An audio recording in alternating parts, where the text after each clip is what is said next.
Red Southern.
कार्यक्रम समाप्त हुआ। कार्टून को विसर्जन करने की अनुमति प्रदान की।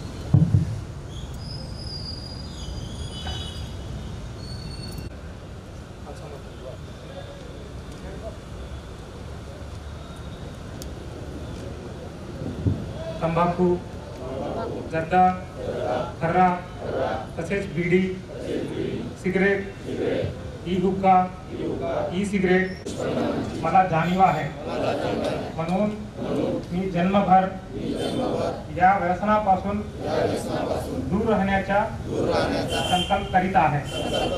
माझे कार्यालय, माझे घर आणि माझ्या इतरांना तंबाखूजन्य पदार्थांचा परित्याग करावा यासाठी मी प्रयत्न करेन। भारत सरकारच्या 2003च्या तंबाखू नियंत्रण कायद्याची प्रभावी अंमलबजावणी व्हावी यासाठी मी सतत प्रयत्नशील राहील। माझ्या आधिपत्याखाली व जिल्ह्यातील सर्व आरोग्य संस्था, शाळा व शासकीय कार्यालये तंबाखू मुक्त तसेच ई सिगरेट मुक्त करेन। मी माझे कार्यालय, माझे घर, माझे गाव, माझी शाळा, माझी संस्था आणि माझ्या महाराष्ट्र तंबाखू मुक्त करण्याचा प्रयत्न करेन। दया तंबाखू व ई सिगरेटला नकार, खरा सुद्धा आरोग्याचा स्वीकार.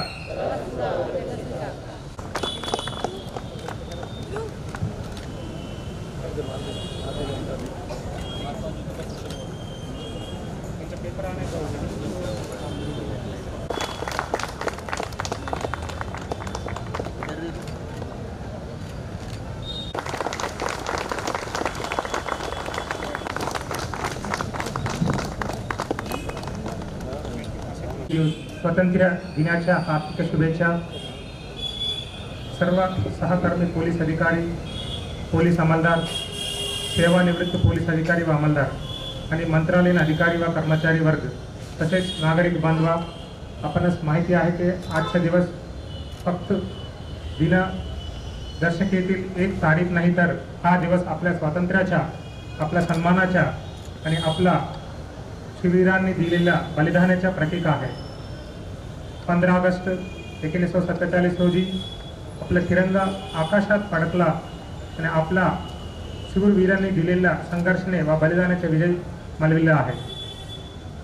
आपल्या स्वातंत्र्याच्या प्रवासात असंख्य शूरवीरांनी आपले जीवन अर्पण केले. त्यांच्या रक्ताच्या प्रत्येक थेंबातून आपल्या देशाची माती लाल झाली आहे. आपण आज इथे उभे राहत ते त्यांच्या बलिदान व त्यागामुळेच संपूर्ण स्वातंत्र्याच्या सन्मानाने उपभोग घेत आहे. माझ्या पोलीस बांधवांनो, आपला वर्दी केवळ कपड्यांचे रांग नाही आहे, ही जबाबदारी प्रतीक आहे, विश्वासाचे आश्वासन आहे आणि न्यायाचे वचन आहे. आपण फक्त कायदा राखत नाही, आपण लोकांच्या सुरक्षितेची प्रहरी आहोत, त्यांच्या स्वप्नांचे रक्षक आहोत. आजच्या काळात आव्हानं बदललेली आहेत. सायबर गुन्हे, अंमली पदार्थ तस्करी, महिला व बालकावरील अत्याचार आणि वाहतूक सुरक्षेच्या जबाबदारी, हे सगळे आव्हाने आपल्या समोर उभे आहेत. पण मला खात्री आहे व पूर्ण विश्वास आहे की आपली एकजूट, आपला प्रामाणिकपण आणि आपला समर्पण भाव या सर्वांवर मात करेल. आणि एक्झॅक्टली मला पण 1 वर्ष झालेलं आहे इथे आपण चार्ज घेऊन. आम्ही खूप कार्यक्रम तुमच्या सर्वांच्या मदतीने केलेला आहे. गुन्हे प्रतिबंधक असेल, कायदा व सुव्यवस्था असेल, और कम्युनिटी पोलिसिंग असेल, सर्व कामामध्ये सर्व अधिकारी, अंमलदार आणि मंत्रालय अंमलदारच्या पण, मंत्रालय स्टाफच्या पण खूप मदत आपल्याला लागलेलं आहे. आणि ऑपरेशन फस्तांच्या दरम्यान आम्ही आतापर्यंत जवळजवळ 5000च्या भरती मुलींना आपण ट्रेनिंग पण दिलेलं आहे. आणि हे सर्वात पूर्ण आपल्या भारतात पहिले एक यवतमाळ जिल्हा आहे. अशा एक नाविन्यपूर्ण कार्यक्रम राबवून आपण जनरली पोलिसिंग म्हणजे मी नेहमी सांगतो की गुन्हे घडल्यानंतर पोलीस पोहोचतात, दॅट इज रिॲक्टिव्ह पोलिसिंग सारखे असतात. आपण प्रतिबंधक कारवाई पण करतो, और काही घडल्यानंतर पब्लिक खूप मोठा रिॲक्शन करतात, जसा कोलकाता प्रकरणाचे, दिल्ली गँगरेप असेल. पण आपण हे प्रतिबंधक कारवाई करण्यासाठी पण पोलिसांच्या खूप जिम्मेदारी वाढलेल्या आहे.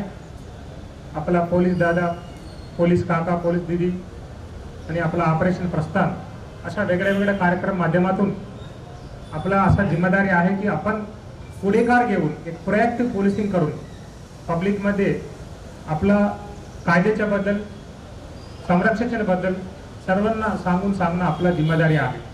त्यामुळे